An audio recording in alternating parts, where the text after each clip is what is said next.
Let me now bring on board Professor Bibek Debroy. He represents Center of Policy Research. Professor Debroy, good morning. Thank you for joining us. Thank you for your patience. I know you've been waiting for a while now, so my apologies for this delay. Let's talk politics and economics. At a time when country needs reform, we have a washout. It's disgusting and it's quite appalling to see that when the country needs important bills to be passed, the entire monsoon session got, just washed away. Oh, well, yes, absolutely right. But in a sense, it's not very new. We have had this kind of problem with Parliament in the past also, maybe not to this scale. And I think the essential issue is the following. Can we have some norms so that Parliament earmarks a certain part of its time for its true business, which is legislative business? The second issue I think we have is an issue of managing the opposition on the part of the government, and to what extent, and I'm not talking about this particular government alone, and the extent to which that is successful. Unfortunately, that is quite contingent on interpersonal relations between the person who does the management and the opposition. And I think the third thing we have to bear in mind is the role of the select committees, because one of the results of the empowerment of the select committees is that the average MP is no longer that interested in legislative business.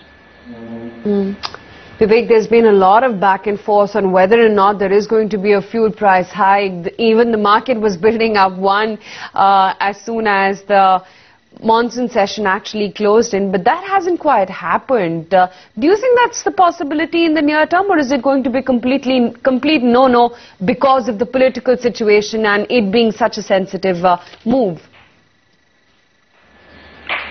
Well, look, the fuel prices should be increased, and I think part of the problem with the fuel price increase is that we have not been doing it incrementally, and if you don't do it incrementally, a backlog tends to pile up, and therefore when you want to increase it, it's a one-shot increase which apparently seems like a large increase.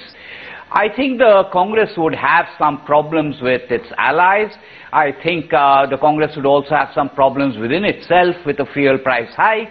So I'm not very sure it's going to happen. However, let me also make another point that I think it's a very bad idea to have a suggestion that we wait for the Parliament to be over, for the parliamentary session to be over, and then we implement fuel price hikes. That suggests some kind of sleight of hand. I don't think it should be done. But having said all that, of course, petroleum product prices need to be increased.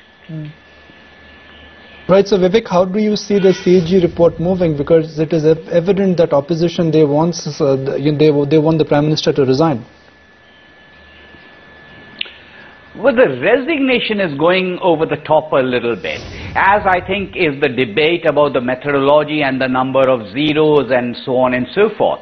Fundamentally, we are talking about scarce resources being allocated, and if scarce resources are allocated in whatever fashion, and if it's not very transparent, you get them and I don't, and therefore I have resentment. In other words, the point I'm trying to make is that this isn't just about a political football over the coal allocations.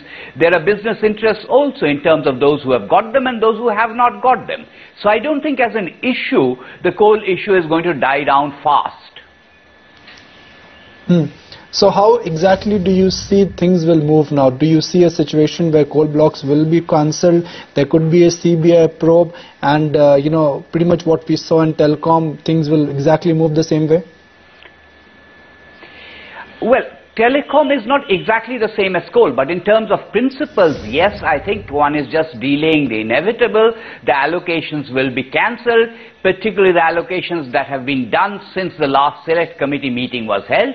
And yes, we will continue to have CBI probes.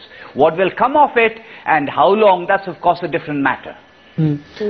Vivek, so what is it that you're expecting by way of the macro data points? Inflation to begin with. Can we see any easing off, and more importantly, can we see any easing from the central bank? I don't think we are likely to see any easing of policy rates on the part of the central bank, because the inflation numbers are still somewhat on the high side and they are unlikely to come down. If one is talking about inflation, unfortunately that becomes contingent on the kind of indicator one is using, and some of it happens to be point to point.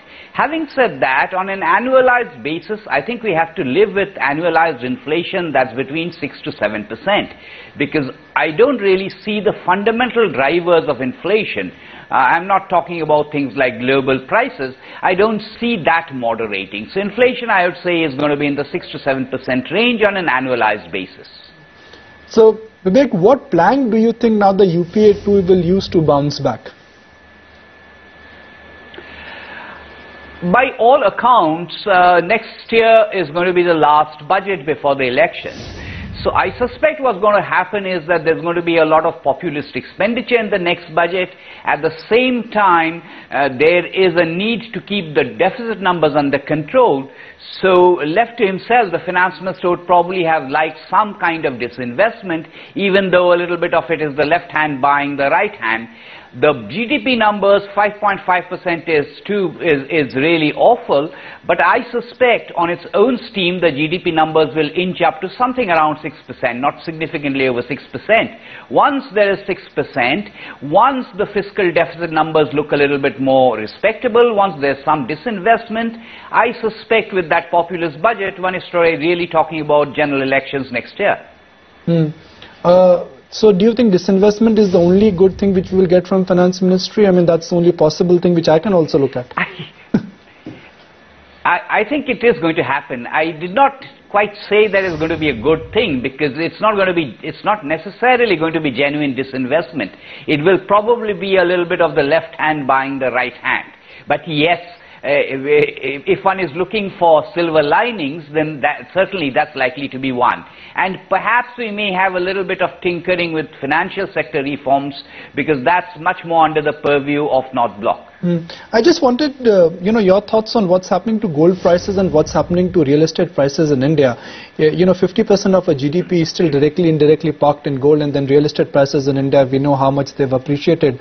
So yes, we can endlessly talk about consumers slowing down, but Indian consumer is actually a rich consumer because of gold and real estate.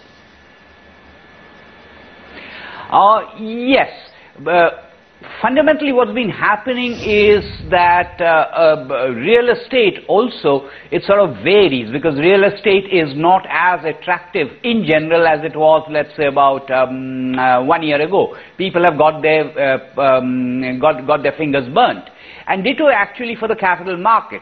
So although technically in national accounts we classify gold as consumption, in a loose sense what's really been happening is investment. And because the capital market is perceived to be uncertain, much of that is now being driven into A, gold, and B, real estate. Real estate is difficult to generalize, because there are indeed some pockets where there have been over-investments, so some kind of price correction is due. However, in general, certainly real estate and gold offer the two most attractive avenues for returns.